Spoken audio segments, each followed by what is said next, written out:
स्वराज्य आले मात्र महाराज गेले. अर्थातच गड आला पण सिंह गेला हे छत्रपती शिवाजी महाराजांनी तानाजी मालुसरे यांना उद्देश केले. अगदी तोच उद्देश महाराजांनाही लागू पडले. अर्थातच फरक फक्त एवढाच की तानाजी मालुसरे हे विजेप्रमाणे चमकून पटकन गेले. महाराज हे दीपज्योतीप्रमाणे वर्षानुवर्ष जळत राहिले. स्वराज्य हे दीर्घायुष्य ठरलं मात्र नक्की, पण त्यांनी छत्रपती शिवाजी महाराजांचं आयुष्य अल्पायुषी करून गेलं. खरे पाहता एकाएकी अशी कोणतीच गोष्ट घडत नाही. तसेच नदीच्या काठावर उभा असलेला महावृक्ष एकाएकी पडत नाही.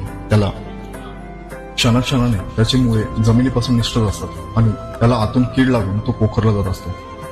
गेली 4-5 वर्ष महाराजांच्या जीवनवृक्षाला अशीच आतून कीड लागत चालली होती आणि त्यांची प्रकृती झपाट्याने खचत चालली होती. त्यांची तेजस्वी अंगकांती, त्यांचे गरुडासारखे नाक, त्यांची समोरच्याला माणसाच्या अंतरंगाचा ठाव घेणारी भेदक नजर, शब्दाला मुखावर प्रतीक होणारा मंद हास्याचा आवाज, त्यांच्या मुद्रेवरील त्वरा, निश्चय, धैर्य ही पूर्वीप्रमाणेच होती.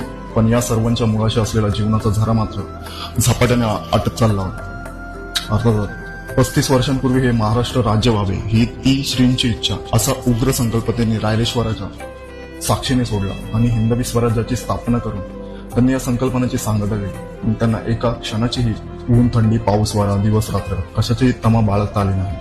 पन्हाळ्यावरून ते विशालगडला गेले. ते अंधार रात्री वादळ, पाऊस, विजा यांच्या तांडव नृत्य शाहिस्तेखानावर छापा घातला. तो ऐन मध्यरात्री प्रतापगडावर अफजलखानाशी झुंज घेतली. ती अगदी समोरासमोर आग्र्याच्या तुरुंगातून निष्ठून आले. ते वेश पालटून पेटरत बसून 1000 मैलांची घोडदौड पायपीट करून व औरंगजेब पहारे चुकवून या जीवावरच्या प्रसंगात महाराजांना यश मिळाले. पण त्याबद्दल त्यांची शारीरिक आणि मानसिक किंमत द्यावी लागली. ती जबरदस्त होती.